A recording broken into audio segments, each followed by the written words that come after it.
Bonjour, nous revoilà, toi et moi, une fois de plus, afin de prendre le temps pour découvrir la parole de Dieu. Nous avons vu hier comment Jésus souhaite que ses disciples soient un, qu'il y ait unité entre les chrétiens.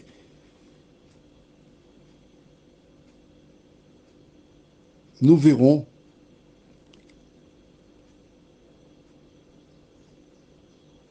demain ce que Jésus souhaite vraiment. Nous lirons aujourd'hui dans Philippiens 2, versets 12 à 16. Prions. Notre Seigneur, notre Dieu, nous allons étudier ta parole afin de comprendre ce qui se passe pour le salut d'une personne. Merci de nous conduire dans la vérité, Saint-Esprit. Merci de préparer nos cœurs, car demain, nous commencerons à voir l'un des derniers pièges du diable pour l'Église de Dieu. Merci de nous entendre, nous t'avons prié, au nom de Jésus et pour ta gloire éternelle. Amen. Philippiens 2, versets 12 à 16. Lisons. Ainsi, mes bien-aimés, comme vous avez toujours obéi, travaillez à votre salut avec crainte et tremblement, non seulement comme en ma présence, mais bien plus encore maintenant que je suis absent.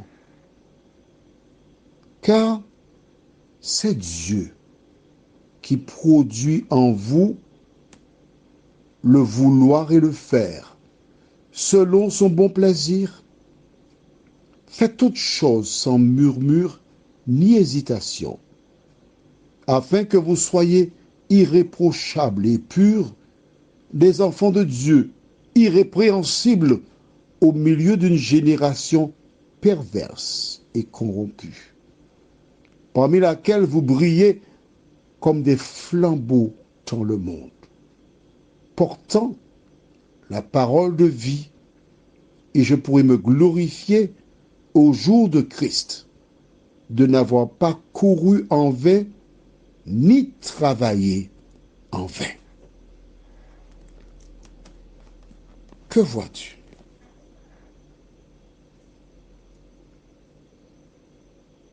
À travers ces versets,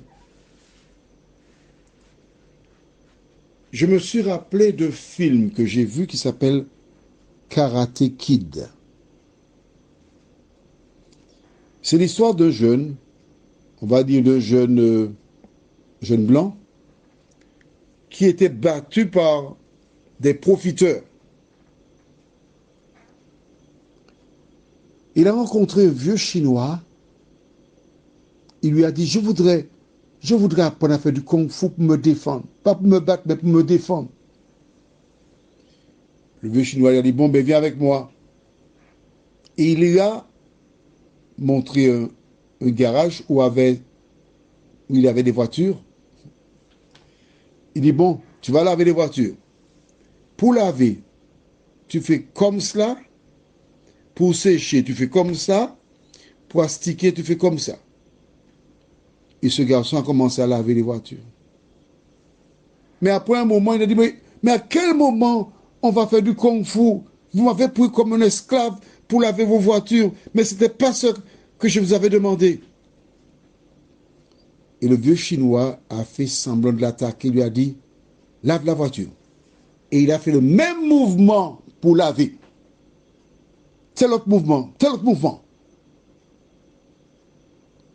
En fait, le vieux Chinois lui enseignait ce qu'il devait faire.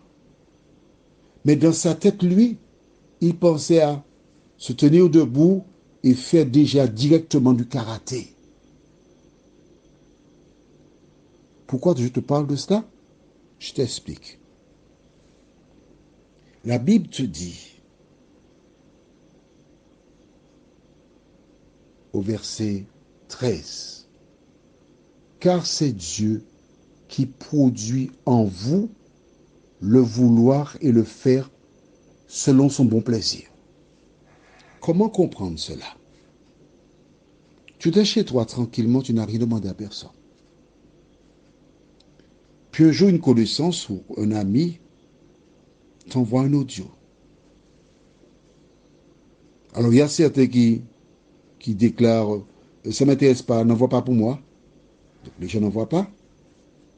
Mais par curiosité ou autre, tu as écouté. Comment expliques-tu ça? C'est Dieu qui a vu que le moment était venu pour t'interpeller. C'est lui qui fait tout.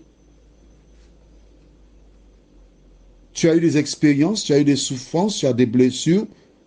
Et il a dit, bon, maintenant c'est le moment pour que j'appelle ma fille. Et la fille de Jésus qui a reçu cet audio, elle écoute. Le Saint-Esprit est dans le cœur de la fille de Jésus. Et c'est lui qui la convainc. C'est lui qui lui parle. Avec un objectif. Qu'elle accepte la parole de Jésus. Et une fois qu'elle l'a accepté, elle a un seul devoir. Verset 15. Afin que vous soyez irréprochables et purs, des enfants de Dieu irrépréhensibles au milieu d'une génération perverse et corrompue, parmi laquelle vous brillez comme des flambeaux dans le monde. Les ténèbres recouvrent la terre. Et la personne que Dieu appelle, c'est pour qu'elle brille pour lui quelque part. Elle n'a pas d'autre chose à faire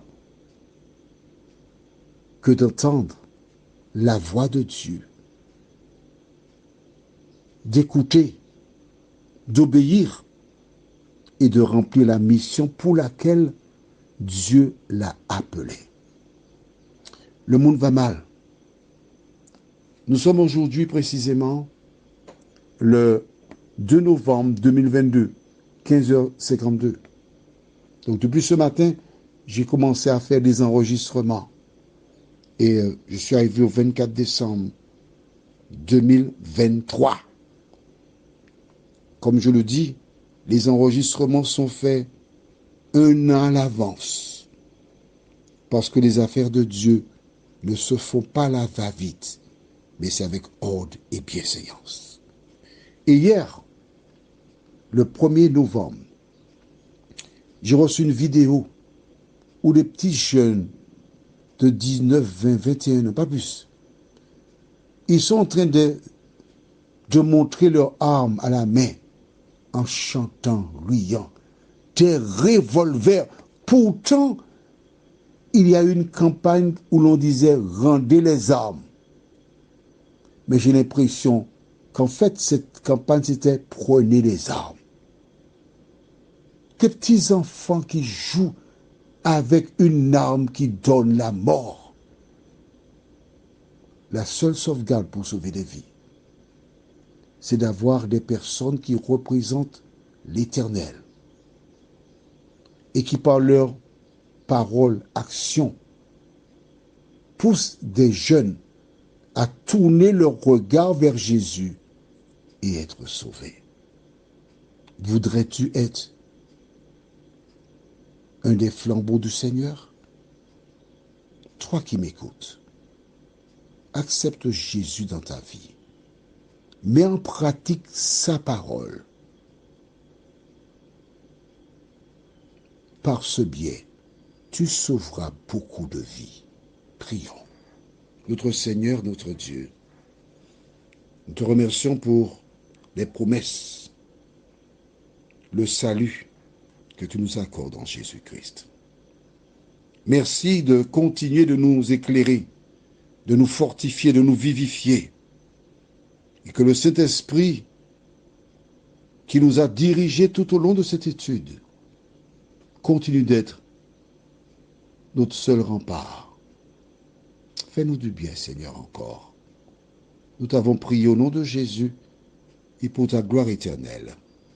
Amen. Je te souhaite une bonne journée sous le regard de Dieu. En attendant que nous puissions nous retrouver demain à la même heure, que le Seigneur continue de te vivifier et répond à son appel. Surtout, n'aie pas peur.